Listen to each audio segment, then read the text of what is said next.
Welcome to another episode of the MMA Lockcast. I'm your host, Manpreet, aka MMA Lock of the Night, your boy on social media at MMALOTN, and the architect behind the MMA Fight Archive, where we are closely and slowly approaching 3,900 fighter profiles for you guys to utilize and research to ensure you leave no stone unturned for these upcoming MMA events. We got over 17 different promotions that we cover. Contender Series is on the way as well, so you'll be able to research those fighters and know which fighters could potentially get signed to the UFC due to the impressive resume they have already put together and what they could possibly do inside the Contender Series cage.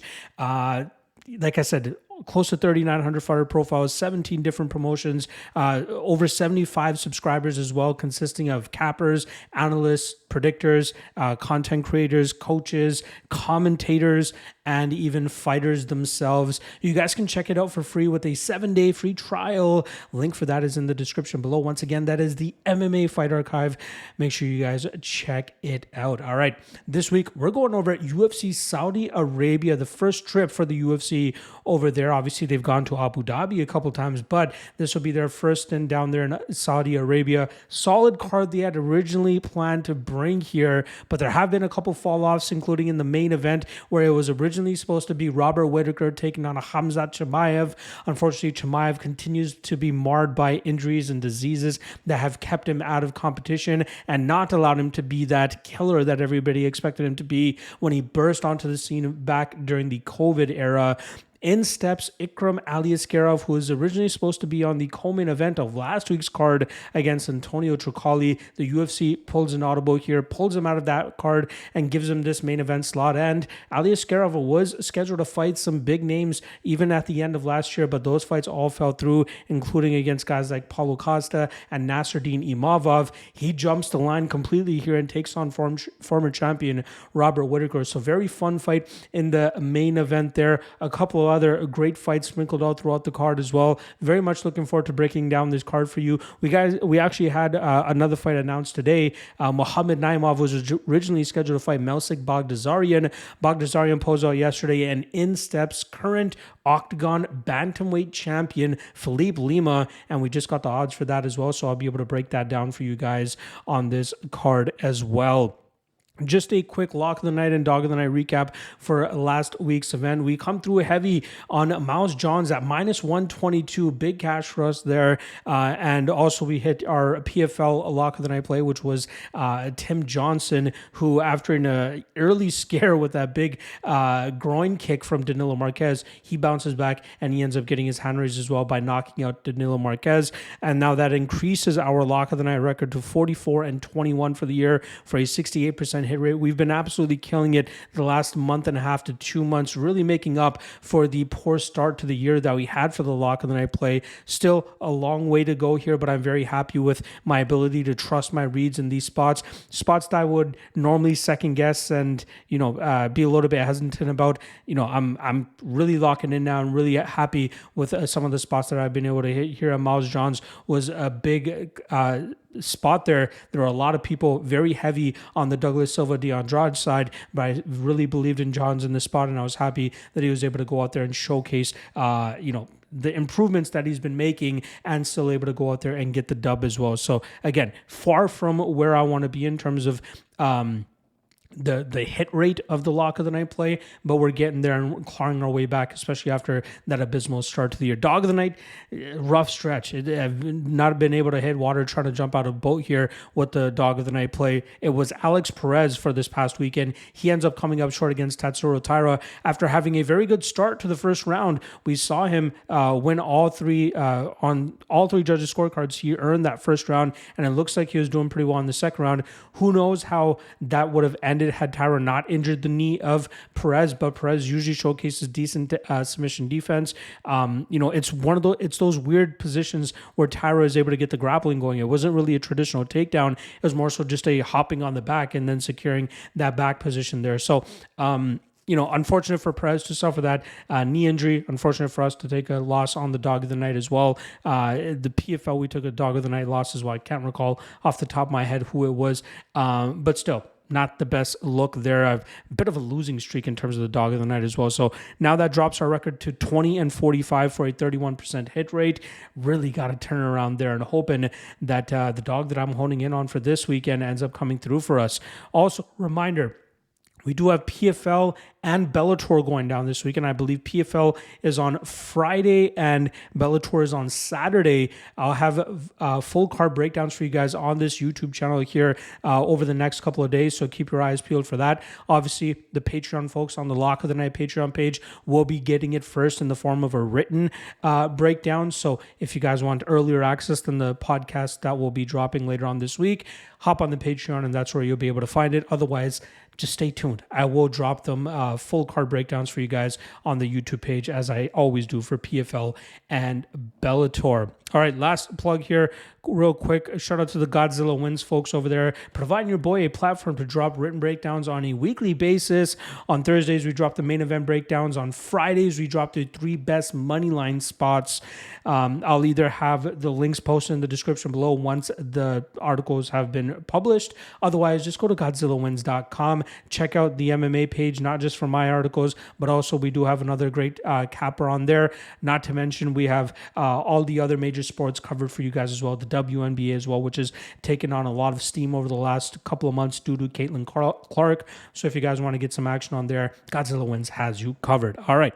That's a wrap on the intro here. We got 11 fights to break down for this UFC Saudi Arabia card. So without further ado, let's get right into this bad boy. First fight of the night, we got in the bantamweight division, and it is actually the 2023 Road to UFC bantamweight tournament final, as we have Long Xiao coming in at -115, going up against Chang Ho Lee, who comes in at -105.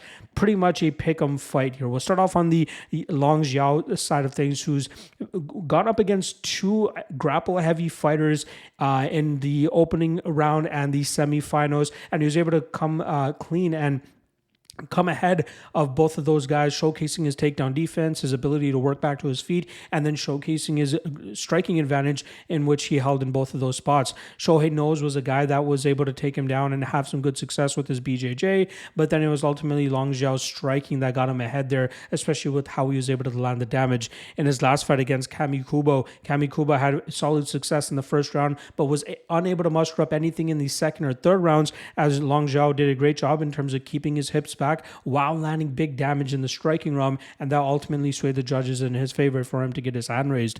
This is a fighter at 26 years old who has 34 fights to his name. He's been staying very active, especially on the China scene or the Chinese regional scene, where they don't really have the medical suspensions that we see on this side of the pond, so they're able to go out there and fight 6, 7, 8 times a year if they want. He did come up short on the Contender series against Christian Quinones a couple years back, and that was the last lost. He's on a 4-fight winning streak as of now, finishing one of those fighters, and he looks to be a solid fighter to potentially make it to the UFC and be another solid addition for the China side of things here. So his opponent comes in the form of Korean Chang Ho Lee, who's currently on a 3-fight winning streak, most recently picking up a comeback victory over Xiao Pasi, who I believe is on the current season of the Road to UFC. But we saw Chang Ho Lee get pretty much out-grappled in that matchup, but luckily for him, Xiao Pasi ended up slowing down, blowing his gas tank a little bit too early, allowing Lee to land a takedown of his own late, and then eventually get that ground and pound position where Xiao Pasi has no place to work back to his feet. Chang Ho had probably the easiest opening round bout against Rana Singh in a fight where he was clearly the better fighter everywhere there, and he ended up winning that fight in less than 2 minutes. And Lee normally brings a grapple-heavy approach to a lot of his fights. His striking, somewhat mediocre, but he does throw with some sting and some power, but it's usually his ability to take opponents to the ground and smash them from that top position, which has allowed him to be so successful. The lone professional defeat that we saw from him came at the hands of Sim Kai who is a very young fighter who actually lost on the last season of the Road to UFC, but was a fighter that was able to stop his takedowns and out damage him on the feet. And I think we could see a deja vu type of situation here for Chang Ho Lee as he goes up against Long Xiao, who I think can stop the grapple-heavy approach. I think that his last opponent, Kami Kubo, was a much more dangerous grapple-heavy fighter who had a endless motor and gas tank and was able to shoot takedown after takedown. But we saw as the fight started to wear on longer that Xiao was able to keep that fight upright and utilize the striking advantage. Now, Lee does have a striking advantage over Kamikubo, so it might be a little bit more competitive in the striking realm, but for the most part, I think that we're going to see Xiao keep Lee at bay, stop some of his takedowns, land the better combinations here, and likely end up winning this fight on the scorecards. It's a close fight, though. I don't have a tremendous amount of confidence in Xiao here because Lee could actually be the shit here, and he could actually come out on top. There's been a long pause here between the semifinals and the finals, and there is time for Lee to make the improvements required to beat a guy like Xiao, but I'm still going to lean on the Xiao side here to pick up a decision victory. The over 2.5, not a bad way to go about it either. All right, next up, we got light heavyweights throwing down as we have Magomedov Gadzhiyasulov coming in at the chalky -310 line. And on the flip side, we got Brandon Ribeiro coming in at +250. Now, Gadzhiyasulov earned his contract on the Contender Series this past season, where he pretty much grinded out Jose Medina over the course of 15 minutes. Medina was not going away easily, which is why that fight ended up going to a decision. But Gadzhiyasulov showcased good enough discipline and cardio to be able to take him to the ground and just wear on him and stay away from the power and striking that Medina brought to the table. That was also one of those weird cases where the loser, Medina, still ended up getting a UFC contract, even though it doesn't look like that's a guy that's going to even win a single fight in the UFC. Now, my kind of qualm with Gadzhiyasulov, he's a great, grappler, rides his opponents well. He does a good job with the wrist ride, or even trying to get control of the opposite wrist of his opponent and start letting go with big punches to try to get them out of there. But it's the lack of competition he's been fighting on the regional scene, which makes me wonder if he's truly ready for the step up in competition he'll eventually be facing inside the UFC. It's obvious. His wrestling, very good, and he should be able to get most guys into these bad positions, but if he's unable to, his striking clearly needs some work, and that's where guys could start to take advantage of him and possibly even knock him out. But his wrestling just makes him so dominant. We have to see it against more experienced opponents before we can truly tell where this 30-year-old's ceiling is and how successful he can actually be at this level. His opponent this week in Brandon Ribeiro also came off the Contender Series, where he was able to earn a big knockout victory over LFA light heavyweight champion Bruno Lopez in what was seen as a pretty big upset, and that just showcased the power in which Ribeiro was able to throw with and try to knock his opponents out. He tried to do the same thing earlier this year in his UFC debut back in February, where he was going up against Mingyang Zhang, and that was a fight where he had some early success with some big power shots of his own, but ultimately Zhang was able to exchange with him in the pocket, land some big shots, and put him out. Ribeiro is a strong striker, long, lanky, 81-inch reach, 6'3". He's very big for this light heavyweight division. You've also seen him have some grappling success against most of his opponents on the regional scene, where he's very strong from that top position, doing big damage and usually getting his opponents out of there. But a little bit of a chin issue that he has shown, obviously, in his last matchup, and that obviously on the regional scene. In 2022, I believe he got knocked out twice back then. But when he's really in his groove with his striking, he's kind of hard to deal with. And even when he's moving backwards, he's able to generate a lot of power to try to knock his opponents out. Now, in this matchup against Gadzhiyasulov, obviously you got to lean the Gadzhiyasulov side here. But the line is just too wide to be truly confident and comfortable, especially considering knowing that Ribeiro likely has a striking advantage in this matchup. And now Ribeiro could keep things competitive in the grappling realm, at least trying to be good enough defensively to try to push this fight into the later rounds. But I do think that eventually we'll see Gadzhiyasulov really start to wear on Ribeiro, and that should eventually lead to a late finish here for Gadzhiyasulov. What I'm kind of aiming for and liking a little bit here is the over 1.5, which currently sits at +200. I think it's going to take a little while for Gadzhiyasulov to get Ribeiro out of there. You see, when Gadzhiyasulov takes that step up in competition, it gets a little bit harder for him to put his opponents away, and that might come into play here if he's unable to get a knockout right on the feet against Ribeiro early. This could be a slow, long grind where it takes him into the 7th, 8th, 10th minute of this fight to eventually muster up a finish of some sort. So I'm going to take Gadzhiyasulov inside the distance, but the over 1.5 at that type of plus money I think is worth a shot here. All right, bantamweights up next, where we got Kang coming in at plus 125, going up against Muin Gafurov, who comes in at minus 145. Now, starting off on the Kang side, who had his 2-fight winning streak snapped last time by John Castaneda, who did a great job in terms of continuously crashing the pocket and landing big shots on Kang, and then mixing in some takedowns to really grind on Kang. But what I was impressed with Kang, even though he got 30-27 in that matchup, is he kept it somewhat competitive. He was able to work back to his feet in a pretty quick manner, and then from there start to get off on his own strikes. But it was Castaneda's ability to continuously land big strikes that caused Kang some issues. Kang normally is a guy that likes to kind of stay at distance, uses pot shotting style with a 5'9" frame, 73-inch reach. At bantamweight, that's usually on the longer side of things, and that's where he's able to keep his opponents at bay with those 1-2s down the pipe. He has a very sneaky grappling game of his own that he's been able to establish against certain opponents, and a very good jiu-jitsu game that he can try to find submissions or reversals or even submissions off of his back to make it difficult for his opponents to really muster up much control from that top position. Kang, to me, was a guy that I thought was going to eventually burst into the bantamweight title contention much earlier in his career. But given some of the issues that he's had with staying active or even injuries or anything like that, he's now 36 years old. I think he's going to be 37 later this year. And it seems like he's kind of on the back end of his career, but he's still competitive, just as he's shown over his last 3 matchups against guys like Batkaril Dana, Christian Quinones, and then even the loss to John Castaneda. His opponent this weekend, Muin Gafurov, is on a 2-fight losing streak. Last time suffering the first loss of his career by finish, where Said Nurmagomedov was able to snatch up a front choke in the opening minute of that matchup and force the tap from Gafurov.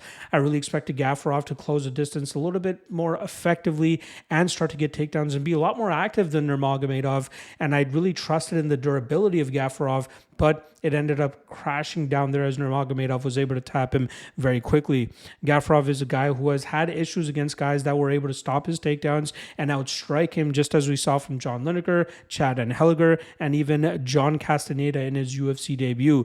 Gafurov is still 28 years old and could potentially be making improvements still, but a lot of his game is centered around trying to get opponents to the ground and grind them out from that top position. However, he just doesn't have the best gas tank to try to affirm that type of approach, especially when he's unable to truly capitalize and really drown guys on the mat. He's had trouble doing that against higher levels of competition. He obviously has some big knockout power in his shots, just as he was able to get those 2 wins that he had on the regional scene before jumping into the UFC, but you have to wonder, if he's not able to knock his opponents out or drag them to the ground effectively, how much success can he really have in the UFC?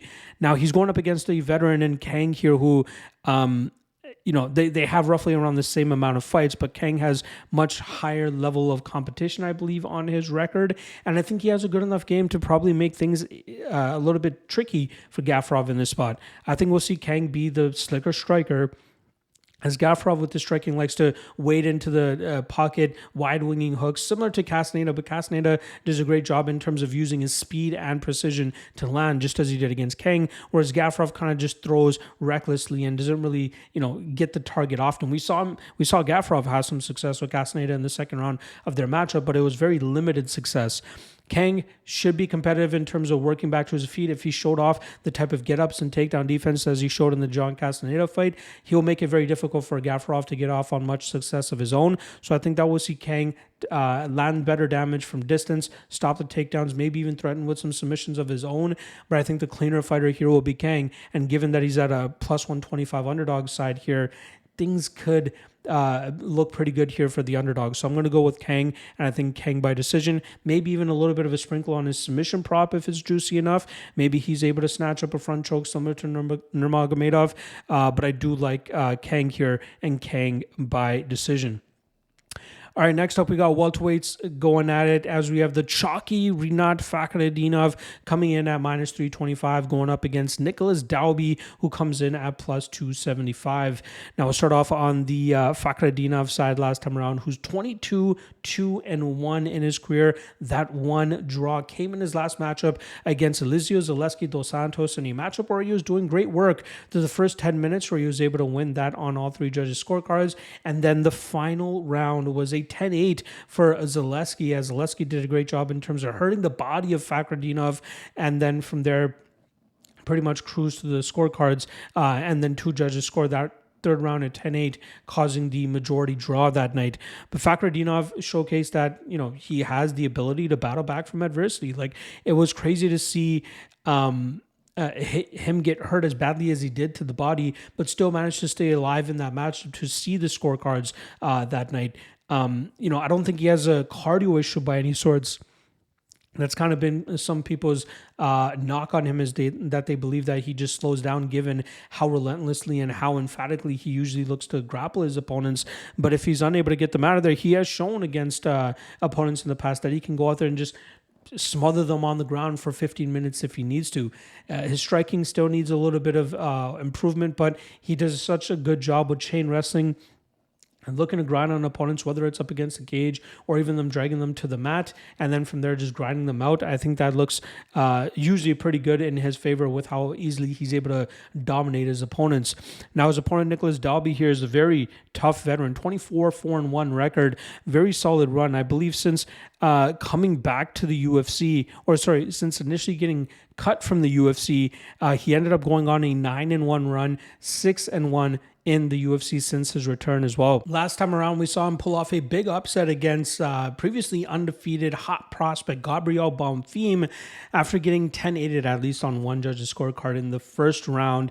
Dalby did a great job in terms of coming back in the second round, and he was getting out grappled once again, but it seemed like Bonfim ran out of gas, and that's where Dalby was able to really turn up the pressure, staying in Bonfim's face, grinding him up against the cage, mixing it up to the body, just throwing a ton of output, sensing that Bonfim was slowing down and breaking. Dalby eventually got him out of there in the last couple seconds of that second round to end up getting that victory by TKO. Dalby is 39 years old, but he's so athletic and explosive, uses a lot of physicality as well, and we've seen him win fights in pretty much every facet of MMA. He's been able to outgrind opponents with grappling. He's been able to outstrike them with solid movement and kicks from distance, but it seems like he doesn't really have it to get to the next level. Like, the last 4 wins that he has during this 4-5 winning streak that he's currently on, Claudio Silva, aged veteran. Warlley Alves, inactive, really starting to fall off in this stage of his career.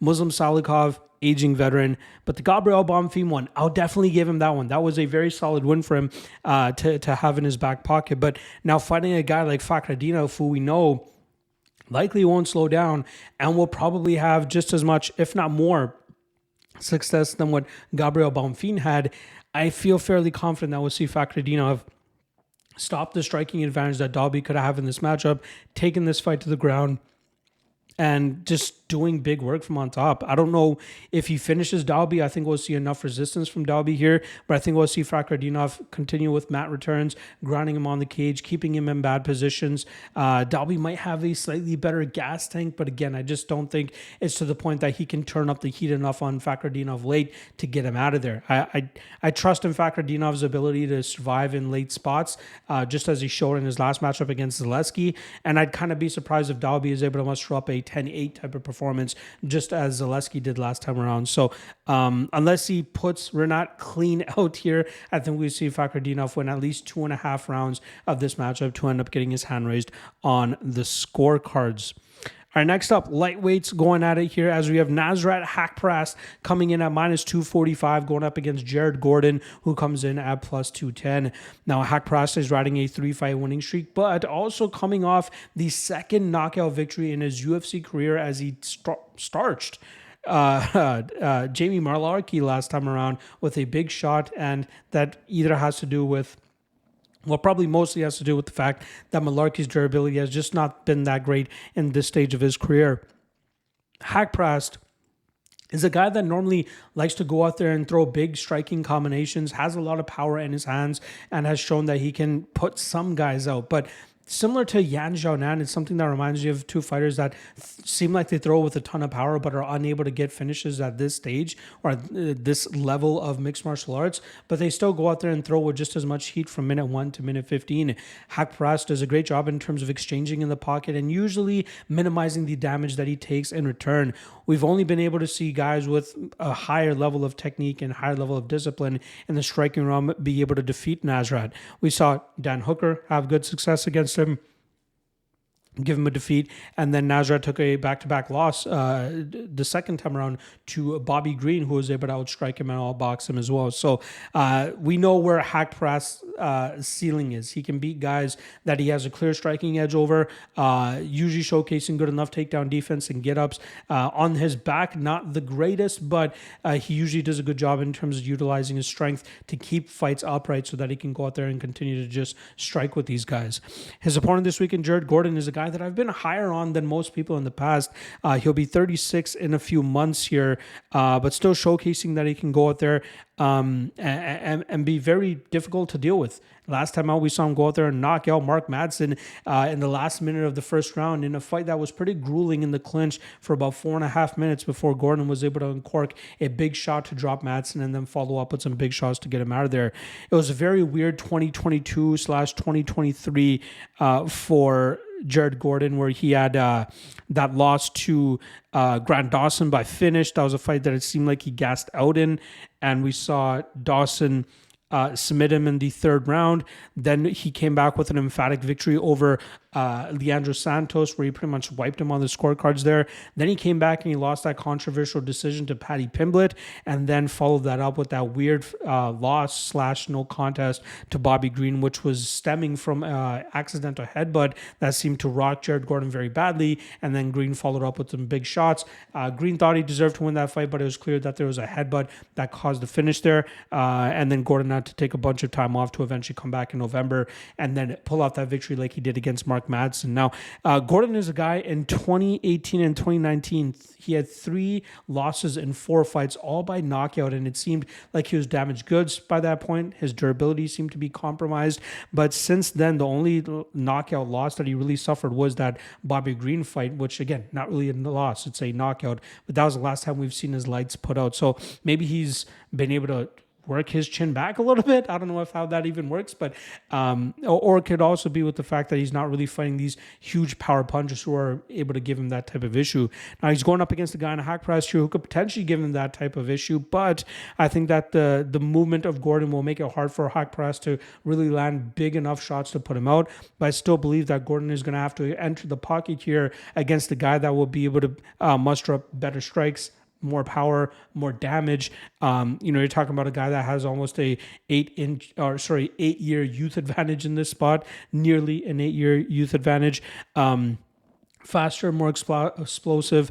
Gordon's just a little bit too slow and plodding at times. He'll have a clear jiu-jitsu advantage, but the issue is, will he be able to get this fight to the ground? And I just don't think that's going to be possible, considering the strength advantage and takedown defense that we've been seeing from Haqparast in the past. We need to see Gordon set takedowns up well with punches and then eventually changing levels to get this fight to the ground. But I think Haqparast knows that the takedowns are going to eventually be coming, and he'll definitely have sharpened up his takedown defense enough to be able to keep this fight upright, where he'll likely have a big enough advantage. So the line a little bit wide here at -245, but I still think that Haqparast gets this done, and I think he ends up landing more damage here and winning this fight on the scorecards. All right, next up, middleweights going at it as we got Xiao Magomedov coming in at -235, taking on UFC newcomer and MMA veteran Joelton Lutterbach, who comes into his 49th professional MMA fight. But first, let's start off with the undefeated Russian fighter Magomedov, who had a successful UFC debut against Bruno Silva back in October, where he utilized a lot of kicks and output to get the better of Silva and end up winning that fight on the scorecards. Now, this was also one of those weird situations where he was put on his back in the second and third rounds, but still managed to win those rounds unanimously because he was landing so much damage, elbows, punches, just staying very active off of his back.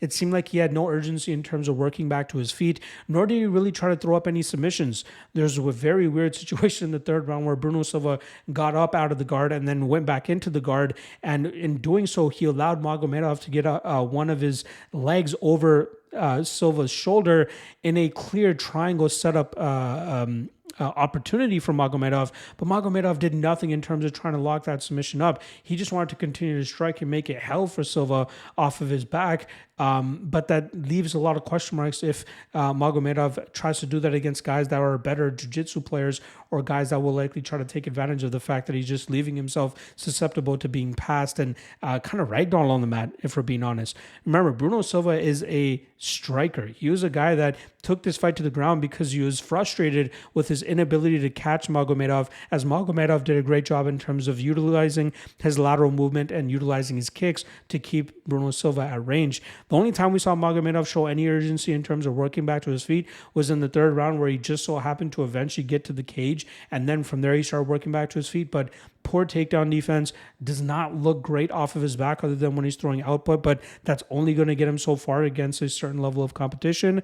But in the striking realm, very fun to watch. A lot of kicks, just stays consistent, throws a ton of output.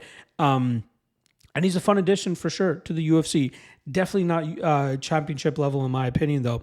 Now, his opponent, Joelton Lutterbach, former PFL fighter. He went 0-2 in PFL, I believe it was. Both split decision losses to Hausch Manfiel and Clay Collard. He eventually bounced back with 4 straight victories on the regional scene, but he hasn't competed in MMA in over a year. Luckily, he's stayed very active in the striking world, where he's been taking kickboxing and karate style or combat karate matches, 7 of them, 7 striking matches over the last year or so, to stay competitive, stay active in the striking realm, just so that he can, not have to wipe off too much rust, especially with his inability to secure MMA matches. But this guy is very, very talented. BJJ black belt, judo black belt in luta livre as well. He's long, rangy, especially at this middleweight division. He's competed at welterweight in the past, super welterweight as well, if I'm not mistaken, or super lightweight, I think was the division. Long, rangy, likes to throw strikes straight down the pipe. He has like I said, BJJ black belt, so he's very effective when he's able to take opponents to the ground as well, and I think that's where we could see him have most of his success. His fight against Clay Collard was a fight that you could say he arguably won. He was able to get Collard into some bad positions on the mat, but we saw a good enough defense from Collard there to keep that fight competitive. Now, in this matchup, I am very surprised to see Lutterbach at plus 200. Magomedov probably has the striking advantage here, but it's not to the point that I think it's going to cause Lutterbach a ton of problems. Where the big discrepancy here is Magomedov's ability to deal with Lutterbach in the grappling realm. I don't think we're going to see Lutterbach take this fight to the ground and just settle in the full guard, just as we saw Bruno Silva did. I think we're going to see Lutterbach look into advanced position, get to half guard, get to side control, work to a dominant position, and eventually start utilizing his BJJ, because it seems that's where Magomedov has a ton of trouble. And to get a line like plus 200 on Lutterbach, absolutely crazy to me. So I will likely be taking a shot on him and his submission prop, as I think he'll have a solid advantage in that realm. And the fact that he wasn't previously signed to the UFC already, crazy. He was actually on Tough Brazil Season 3 10 years ago, and he lost his second fight there. But since that, he has put together an MMA record of 29-8. Crazy record, and some very notable names throughout that run as well. There were some tomato cans thrown in there, but for the most part, he's staying very competitive against some of these higher level fighters. But in this matchup, as long as he looks to take this to the ground and utilizes BJJ black belts, he could look like he's the one that's supposed to be minus 235 here. I love Magomedov. The guy has a great look. He's sinister. He's evil. Has a great striking game, great kicks and all that. But on the ground, he looked good off of his back against somebody like Bruno Silva. Let's see how he does against a BJJ black belt by Lutterbach, who's going to be looking to try to dominate him and find submissions. So plus 200 is a no-brainer shot here on the UFC newcomer. Brazilian, but now calling Germany home as well. All right, next up, light heavyweights going at it here, as we have Johnny Walker coming in at minus 115, going up against Volkan Oezdemir, who comes in at minus 105. Now, we'll start off on the Johnny Walker side of things, who's coming off of a knockout loss to Magomed Ankalaev back in January. That snapped a 3 or 4 fight winning streak, I believe it was. Yeah, it was a 3-fight winning streak for Johnny Walker, and then he had those 2 fights with Magomedov and Kalaev. But it seemed like that during that winning streak, we saw Walker have a ton of confidence. He's doing a great job in terms of utilizing his movement and power and explosions to try to chip away at his opponents rather than looking to just put them away quickly. His victory over Anthony Smith will likely go down as the best victory of his career unless he's able to muster up some more success and build some more momentum to get back to fighting top 5 guys. But we saw a very calm and composed version of Walker that night against Smith, and that allowed him to just flow freely at distance, land big shots, hurting Anthony Smith a couple times, and showcasing some decent takedown defense as well. I think Walker is capable of high-level performances, especially when he's fighting within himself. We know what he brings to the table: explosions, power, unorthodox strikes at times as well. He's huge for the division at 6'6" with an 82-inch reach, and if he can continue just being disciplined and being patient, he could find himself against another top 5 guy like he did against Magomedov and Kalaev. Will he beat those types of guys? Maybe not, but he should be able to at least draw a divide between, the lower half of the division, or at least the, 5 to 15 ranked guys and the top 5 guys, and he could be on the cusp of that there too. Now, his opponent this weekend, Oezdemir, is coming off of a submission victory. Yes, you heard it, submission victory. I believe it was his first UFC submission, but his second career submission victory, and that came over Bogdan Guskov in a fight where we saw him utilize a little bit heavier of a grapple, heavy approach than we've seen him in the past, but it was ultimately a club and sub that got him that submission over Bogdan Guskov. He was actually trying to get a TKO via ground and pound, but Guskov eventually gave up his back, and that's where we saw Oezdemir start to sink that rear naked choke. And I don't even think he had his hooks in, and he still managed to get the tap. There's a good win for him. But he's another guy, 34 years old, big power, usually plods forward a lot, not a whole lot of trickery or trapping on his side of things here. He's just looking to walk his opponents down, land big shots, maybe get some solid calf kicks and leg kicks off, as we saw him implement against guys like Alexander Rakic in the pack. I think it was Rakic that he really messed up in the kicking game. But we've seen, similar to Johnny Walker, a divide between the guys he's been able to beat and the guys he ends up coming up short against. Just looking at his last 5 fights: lost to Yuri Prohaska, lost to Magomedov Kalaev, wins against Paul Craig, who is now a middleweight and also probably not deserving of being in the UFC, lost to Nikita Krylov, who he showcased solid takedown defense against early, but then the relentlessness of Krylov eventually allowed Krylov to get that fight to the ground in the second and third rounds, and Oezdemir had no answer for it. And then he beats UFC debutant Bogdan Guskov. Now in this matchup, I really think it's going to be the speed advantage of Walker that will be able to touch up Oezdemir here. It could present a possible knockout victory for Walker, but I think if he just continues to move laterally well, uses long kicks, keeping Oezdemir at range, snuffing out the big shots that are coming from Oezdemir, that could cause Oezdemir some trouble as well. You just got to wonder about the durability of Walker at times, because we've seen him get, flatlined several times now, and Oezdemir is more than capable of doing that. But I think the speed advantage would be a big spot here for Walker to stay away from the big power of Oezdemir and get off on his own. Keep it at range, utilize that 7-inch reach advantage, that 4-inch height advantage, and keep Oezdemir whiffing at air while you counter effectively and utilize your speed to your advantage. So I'm going to go Walker here. I'm leaning Walker by decision, maybe similar to that Anthony Smith fight, but not a whole lot of confidence in the method of victory there. But I do like Walker to get the job done. All right, next we got Mohamed Naimov Mohamed Naimov coming in at -125 in the featherweight division, going up against short notice UFC newcomer Philippe Lima, who comes in at +105.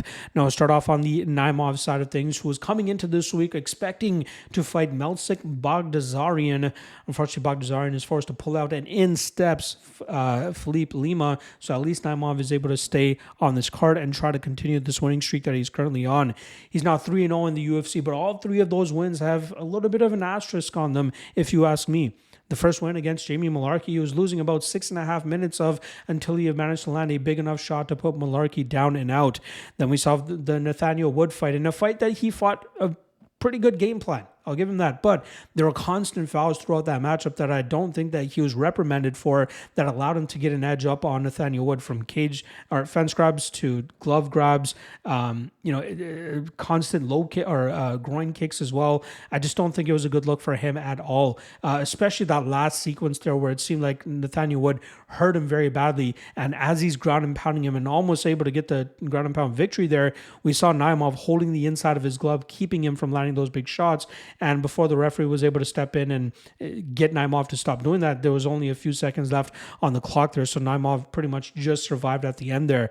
And then the Eric Silva fight, he wins within a minute because Eric Silva injures his knee on a weird takedown attempt, and Naimov ends up getting his hand raised there. So to me, the Nathaniel Wood probably the most legit out of all the wins that he has in the UFC, but still a lot of question marks in terms of how good he can actually be.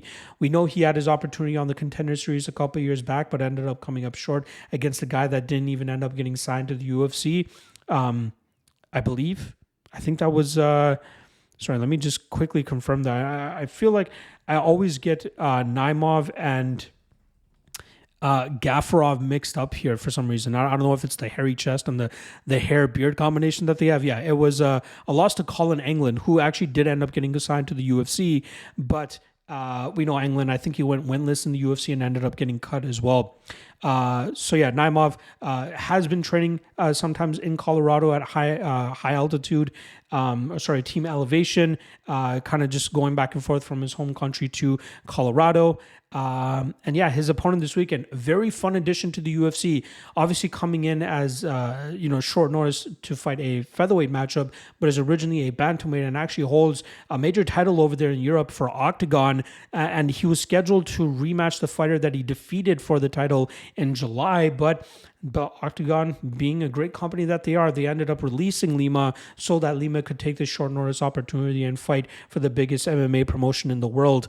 Lima, very, very skilled. You're talking about a guy that's 12-1 on a 12-fight winning streak. Only lost the first ever fight in his career, and since then has won every single time he has stepped inside the cage. In 2020, he moved to Sweden, joined up with the All-Stars gym, where we know guys like Hamzat Chimaev, Guram Kutateladze, Josephine Knudsen, who just won this past weekend, formerly Alexander Gustafsson, Bernardo Sopai, solid training partners there, and it's clearly helping Lima's game as he was able to go, I believe, 1-0 with Brave CF, pulling off a big win over an 8-1 opponent, then defeating two opponents for FCR, which I believe is a Swedish promotion, and then he comes over to OKTAGON, gets an immediate title shot, and defeats their champion over 5 rounds, winning it pretty emphatically as well, showcasing all sorts of things in his game.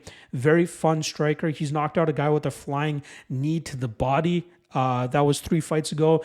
He likes to throw the flying knee every so often. He has slick strikes down the pipe, very fast, very much a ton of stinging power as well. And his grappling game, very, very good. He does a great job in terms of pushing opponents against the cage, dragging them to the ground, and then showcasing great jiu-jitsu to keep these guys in bad positions and grind them out. My concern against Naimov here is Naimov is an actual featherweight. We're going to see Naimov have a 3-inch height advantage, and that could end up being the difference maker here. Naimov might be able to utilize his strength and his size advantage to keep Lima in bad spots, but I think Lima is the better fighter here. I think Lima has better technique. I think Lima is the better striker. I think Lima has a better BJJ game. Maybe the wrestling goes to Naimov, but once his fight hits the ground, maybe Lima can do some things to cause Naimov some issues so that he can't really have too much success from that top position. So the line actually opened up plus 180 Felipe Lima, and at the time of this recording, it's dropped all the way down to plus 105. So maybe even by fight time, he becomes a slight favorite. So I don't mind him around that minus 120, minus 130 range. I think he is the better fighter. It's just the size advantage for Naimov that we really need to consider here, and if Naimov can actually keep him in bad positions and keep him on the ground. In terms of Lima being ready for this matchup, again, he's cutting his original training camp a month short. He was going to fight 5 rounds. We've seen him go 5 rounds in the past. He's coming off of an injury, hence the reason he's been off for a year at this point in time. But I do think that he is more than ready to be in the UFC him be competitive in the UFC, more so at the bantamweight division with a full training camp. But I still like him to go out there and pull off this upset. Might not be an upset come fight time, as he might end up being the favorite. But I do think he's a better fighter here. I think he can get some better spots here against Naimov, land the better damage, get some good control time, and get his hand raised here by decision. All right, next up, welterweights. We got Kelvin Gastelum coming in at -250, going up against Daniel Rodriguez, who comes in at +210. Now, I'll start off on Kelvin Gastelum. Last time around, he took a loss to Sean Brady. He got submitted, I believe, in the third round. I could be off on that. I think it might have been the second round as well. But the glass half full perspective of that matchup was the fact that he made 170 pounds for the first time in years. We all remember that Gastelum used to be a welterweight, but then eventually he started missing weight a handful of times, was forced to go up to middleweight, and even though he had a near 500 record at middleweight, he still managed to have enough success to put himself up for an interim title shot against Israel Adesanya. I believe that was UFC 234. I could be off on the number there, but either way, that was a solid performance for him, and he was one round away from actually winning the title that night. So he had, I'd say, his trip to 185 pounds somewhat successful when you take all things into consideration. But now down at welterweight, he's 32 years old. This will be the prime of his career. This is where he needs to make it or break it. But I think he just got a bad stylistic matchup last time around against Sean Brady. Usually his jiu-jitsu is on point, his wrestling and his scrambling is all on point, but we know Sean Brady is just a completely different level for a lot of these guys. Gastelum, slick striker, explodes into big shots pretty quickly, closes distance very well. Probably the best part of his game is the fact that he has an iron chin. We've never seen him knocked out. He was submitted, obviously, last time by Sean Brady. He's been submitted by Jack Hermanson. But for the most part, iron chin. The guy does not get put away by anybody who usually has striking advantages over him. And we've seen him fight some pretty heavy punchers in the past. I'm still a fan of him. I still think he's capable of some solid wins at welterweight. Now, he comes in as a heavy favorite here against Daniel Rodriguez, who's currently riding a 2-fight losing streak at the hands of Neil Magny, who was able to submit him in the last round of their fight, and then Ian Machado Gary, who was able to knock him out in the first round of their fight. Rodriguez is a guy that normally likes to go out there and put boxing combinations on his opponents and tries to knock them out. I believe he's a close training partner of Joe Schilling, so obviously a lot of that kickboxing is rubbing off on Rodriguez here. But at 37 years old, he came into the game a little bit too late, and I just think that the best part of his game is that he can usually stay competitive in the striking realm against most guys unless they have a massive striking advantage over him, as we saw with Ian Machado Gary. I thought he lost the Li Jingliang fight, which was his last victory. Luckily for him, the judges actually scored it in his favor. But he can beat the Parson Prestons, who came in on short notice, the Kevin Lees, who was just really not in a space in his career where he's able to have much success at all. And in this matchup, he's going to have the size advantage. He could have the pure technical boxing advantage over Kelvin Gastelum here, but I think Gastelum is the better mixed martial artist. So I wouldn't be surprised if you see Gastelum, mix up his ranges here, mix up his levels, looks to get this fight to the ground, get the clinch going, look to wear on Rodriguez, utilize his speed advantage, which I believe he'll have here. And I even wouldn't be surprised if you see Gastelum land a big shot to put Rodriguez down and out in this fight.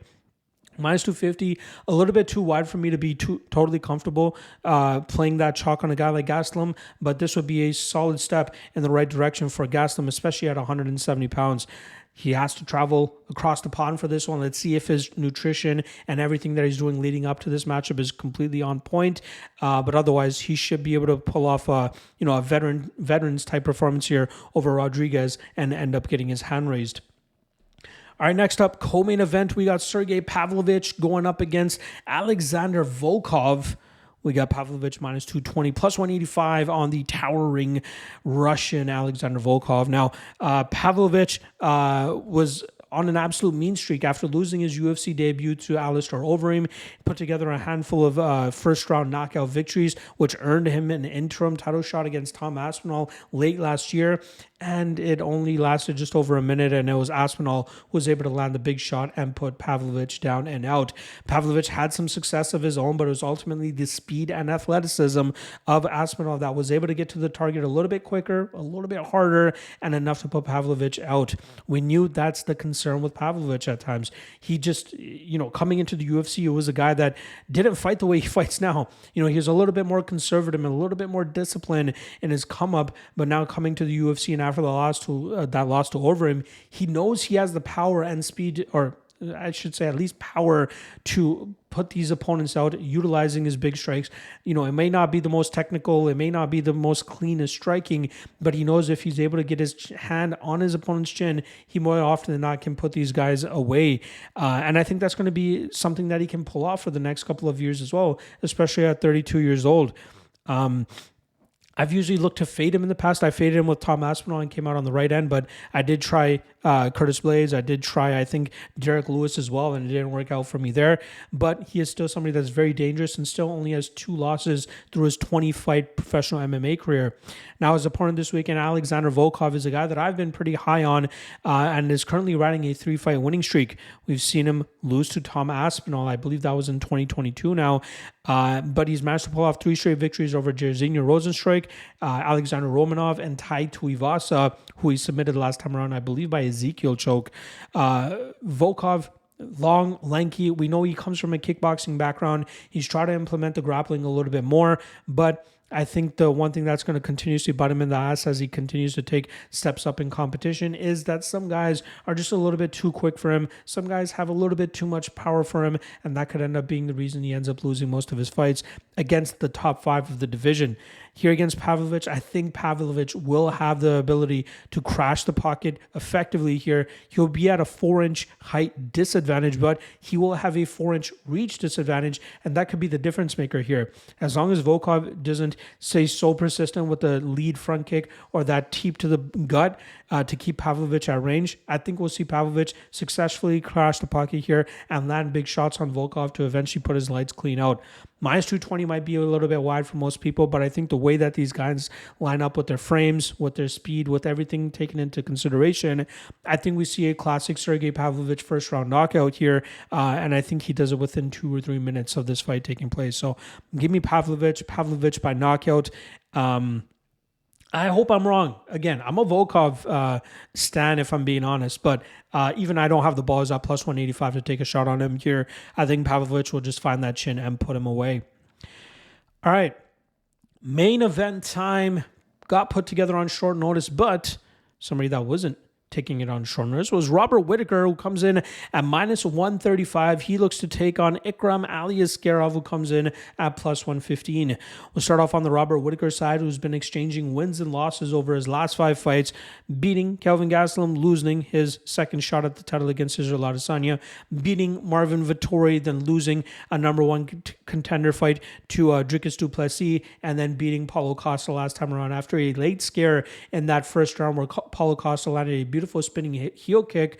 Whittaker, luckily saved by the bell, comes back in the second and third rounds and emphatically makes a return and ends up getting that decision to go his way. Whittaker, very, very high-level middleweight fighter. He has an underrated wrestling game, but it's more often than not that we see him look to go out there and strike with his opponents, which has made him so successful. You see him utilizing that karate stance often, where he darts in and out of range from his opponents, landing big shots, and then pivoting off and getting back out before he's able to eat too many big shots from his opponents. Durability has kind of been an issue for a lot of people, but we know Dricus du Plessis, one of the heavier hitters to be in the middleweight currently, in the middleweight division currently, and that's the reason he's champion as well. He has big enough power to either cause significant damage to eventually get a judge's decision or to put guys out, just as he did against Robert Whittaker. I don't think Whittaker has a big durability issue. I think it just, it depends on the opponent. Are they a good enough striker? Do they have enough power to actually put him away? But Whittaker usually stays pretty safe with that karate style that he brings to the table. Good range management, good footwork, manages his distance very well. And I think that's going to be a lot of issues here for Ikram Aliskerov, who's on a very solid winning streak. The last time he lost a fight was against Khamzat Chimaev on the regional scene, but has been nothing but perfect since then. He's defeated former UFC fighters like Nishan Burrell on the regional scene, and then eventually got signed to fight, got signed through the Contender Series, where he defeated Mario Souza by submission, and then has produced back-to-back first-round knockout victories over Phil Hawes and Wally Alves. He was lined up to fight Paulo Costa and Nasruddin Imavov last year, but those fights did not end up coming to fruition, and even last weekend he was supposed to fight a couple different guys, but the UFC ultimately puts him into this position after Khamzat Chimaev is forced to pull out. Aliskerov, I think at his best, utilizes his grappling and looks to take opponents to the ground and smash them from that top position, but his striking is slowly coming along, as we've seen over his last couple of fights. My only qualm, though, is the fact that he's knocking out guys that I've known to have pretty bad chins and pretty bad durability. Whittaker could make things interesting here with his style of striking. I don't think Aliskerov is, comfortable enough in the striking realm or experienced enough in the striking realm to try to take advantage of Whittaker's style, especially the way that he strikes. Given the fact that also Aliskerov coming in on short notice, having to go an extra 2 rounds if required, originally having to fight in the U.S., traveled overseas while Whittaker has already gotten acclimated over there in Dubai and that side of the world. I know the fight's taken in Saudi Arabia, but it's close enough to Dubai.